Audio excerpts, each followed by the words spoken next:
스펄전 설교 묵상.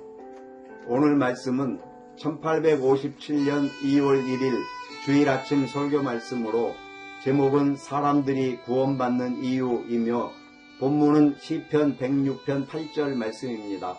그러나 여호와께서는 자기의 이름을 위하여 그들을 구원하셨으니. 우리는 창조 사역을 보면서 저자가 누구인지 그리고 무엇을 위해 창조되었는지 두 가지 질문을 하게 됩니다. 저자에 대한 답은 우리의 양심을 통해 쉽게 하나님임을 알 수 있지만 창조의 목적에 대한 답은 성경 없이는 쉽지 않습니다. 성경을 통해 우리는 두 질문에 대한 답이 모두 하나님이라는 것을 발견합니다. 모든 것이 하나님의 영광과 기쁨을 위하여 만들어졌다는 것입니다. 저는 이제 이와 마찬가지로 구원의 사역에서도 이 두 가지 큰 질문에 대한 답이 동일하게 주어져야 한다고 생각합니다. 누가 구원했으며 그들이 구원받은 목적은 무엇입니까? 성경은 대답합니다. 그가 그들을 구원하셨으며 자기 이름을 위하여 구원하셨다. 이 구절을 통해 우리는 영광스러운 구원자, 은혜 입은 백성, 구원의 신성한 이유, 그리고 제거된 장애물, 그러나 라는 단어 속에 암시된 장애물이라는 네 가지를 살펴볼 것입니다. 1. 첫째로 영광스러운 구원자이신 그가 그들을 구원하셨으니. 이 대명사 그는 누구를 가리키는 것일까요? 많은 분들이 주 예수 그리스도라고 답할 수 있겠지만 이는 온전한 진실이 아닙니다. 예수 그리스도는 구원자이시지만 성부 하나님이나 성령 하나님보다 더 구원자라고 할 수는 없습니다. 성자께서 저를 구속하셨지만 성부께서는 저를 위해 아들을 내어주셨고 영원한 은혜의 선택 속에서 저를 택하셨습니다. 성령께서는 우리를 그리스도 안에서 새로운 피조물로 만드시고 우리를 거룩하게 하시며 마침내 지극히 높으신 보좌 앞에 흠없이 제시하십니다. 구원자라는 말 안에는 성부, 성자, 성령의 삼위일체가 포함되어 있으며 창조에서 하나이시듯 구원에서도 하나로 역사하십니다. 하지만 우리는 여기서 이 신성한 존재인 하나님께서 구원을 전적으로 자신에게 돌리신다는 점에 주목해야 합니다. 모세나 아론이 이스라엘의 구원자였습니까? 아닙니다. 그들은 도구에 불과했으며 모든 영광은 하나님께 돌아가야 합니다. 이스라엘 백성이 스스로를 구원했습니까? 아닙니다. 하나님의 말씀은 그가 그들을 구원하셨다고 말합니다. 오늘날 어떤 이들은 사람이 스스로를 구원한다고 생각하지만 설교자나 사제는 단지 사람들의 주의를 끄는 도구가 될 수는 있어도 아무것도 아닙니다. 하나님만이 모든 것입니다. 가장 강력한 설교도 성령 하나님 없이는 아무것도 아닙니다. 우리는 바울이나 아볼로의 개종자가 아니라 오직 주님의 구속함을 받은 자들만이 천국에 갑니다. 사람이 스스로를 개종시키는 경우도 있지만 사람이 행한 것은 사람이 풀게 됩니다. 스스로 개종한 사람은 다음날 스스로 개종을 취소합니다. 육신적으로 태어난 것은 육체일 뿐이며 하나님의 나라를 볼 수 없습니다. 오직 성령으로 태어난 것만이 영이 되며 궁극적으로 영의 영역으로 모일 수 있습니다. 우리는 이 특권을 전적으로 하나님께만 유보해야 합니다. 구원은 오직 위대하신 여호와, 즉 성부, 성자, 성령 삼위일체만이 행하십니다. 둘째로 은혜 입은 백성이란 그가 그들을 구원하셨으니. 그들은 어떤 사람들을 구원하셨을까요? 세상에서 가장 존경받고 기도 많이 하고 거룩하며 구원받을 자격이 있는 사람들이었을까요? 모세는 그렇지 않다고 말합니다. 우리의 조상들은 애굽에서 주의 기사를 깨닫지 못했고 주의 많은 자비를 기억하지 못했으며 심지어 홍해에서 주를 거역했습니다. 그들은 어리석고 감사할 줄 모르며 하나님을 경노하게 하는 사람들이었습니다. 놀랍게도 이러한 사람들이 바로 값없는 은혜가 구원받는 사람들이며 하나님께서 새롭게 만들어 품으시는 남녀입니다. 이 백성들은 먼저 어리석은 백성이었습니다. 하나님은 지혜롭고 총명한 자들에게만이 아니라 미련한 자들에게도 복음을 보내십니다. 비록 그를 모르고 무지하게 자랐더라도 낙심할 필요는 없습니다. 하나님의 은혜는 우리를 구원하고 그 후에 우리를 계몽하실 수 있습니다. 그들은 어리석어 기적의 의미도 깨닫지 못했지만 하나님께서는 그들의 지혜 때문에 구원하신 것이 아니라 자기 이름을 위하여 구원하셨습니다. 또한 그들은 매우 배은망덕한 백성이었지만 하나님께서는 그들을 구원하셨습니다. 주께서는 셀 수 없이 많이 그들을 구원하고 기적을 행하셨지만 그들은 여전히 반역했습니다. 이사야의 말씀처럼 소는 그 주인을 알고 나귀는 그 주인의 구유를 알지만 주의 백성은 깨닫지 못하는 것과 같습니다. 하나님께서는 우리가 배은망덕함 때문에 버림받아야 할 모든 이유가 있었음에도 불구하고 그럼에도 불구하고 자기 이름을 위하여 그들을 구원하셨습니다. 더 나아가 그들은 하나님을 경노하게 하는 백성이었습니다. 홍해에서조차 주를 경노하게 했습니다. 만약 하나님께서 사람과 같은 성품을 가지셨다면 우리 중 누가 오늘 여기에 남아있겠습니까? 그들이 경노하게 하는 백성이었지만 그럼에도 불구하고 그가 그들을 구원하셨습니다.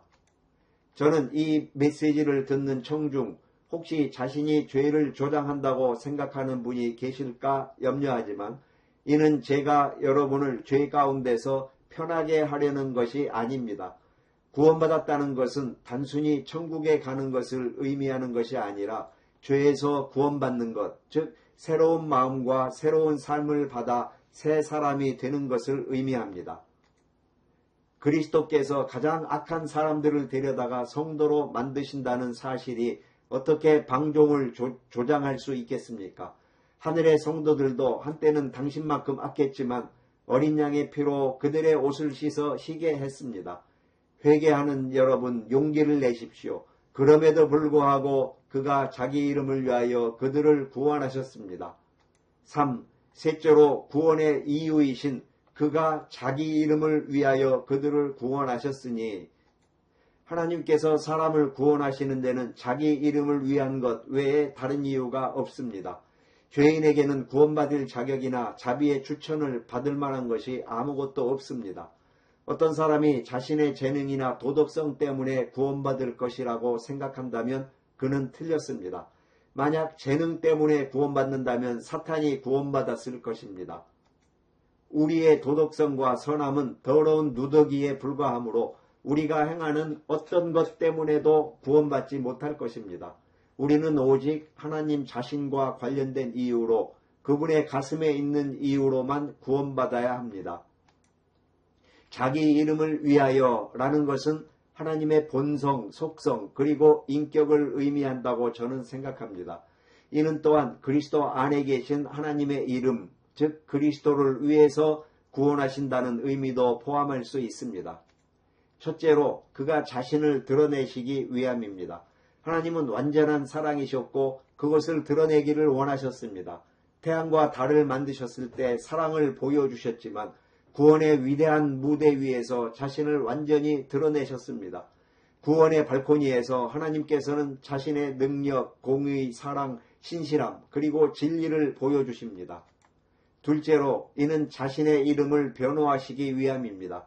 어떤 이들은 하나님을 잔인하다고 하지만 하나님께서는 가장 악한 죄인들을 구원하여 자신의 이름을 변호하실 것입니다.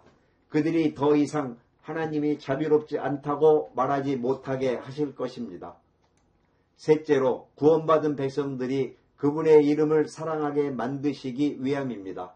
하나님께서 세상의 가장 낮은 자들을 데려다가 자녀로 만드신다면 그들은 얼마나 하나님을 사랑하게 될까요? 가장 많은 죄를 용서받은 사람이 가장 많이 사랑하는 법입니다. 이 진리는 모든 사람을 구원에 관하여 평등하게 만듭니다. 귀족이든 누더기를 걸친 거지든 오직 그 이름을 사용할 때에만 입장할 수 있습니다. 이는 도덕적인 사람의 자존심을 꺾고 우리 모두를 죄인으로서 하나님 앞에 동등하게 세우며 오직 그 이름을 위하여 자비를 받게 합니다. 4. 넷째로 그러나 라는 단어 속에 제거된 장애물. 이 단어는 구원에 이르기까지 극복된 어려움이 있었다는 것을 암시합니다. 저는 이것을 비유로 설명하고자 합니다. 자비가 백설공주 같은 보좌에 앉아있을 때 한 죄인이 구원받기 위해 그녀 앞에 끌려왔습니다. 나팔수가 하늘과 땅과 지옥에 이 죄인이 구원받지 못할 이유를 말하라고 소집했을 때 불같은 얼굴과 천둥같은 목소리를 가진 율법이 나타났습니다. 율법은 돌판을 들어 이 죄인이 십계명을 어겼음을 고발하며 죄를 짓는 영혼은 죽을지니 라고 기록된 대로 피를 요구했습니다. 죄인은 공포에 떨었고 율법은 자신의 요구를 주장했습니다. 자비는 미소 지으며 대답했습니다. 율법이여, 이 죄인이 죽을 자격이 있고 공의가 멸망을 요구한다는 것을 내가 인정합니다. 하지만 저기에 나의 왕 예수께서 계십니다.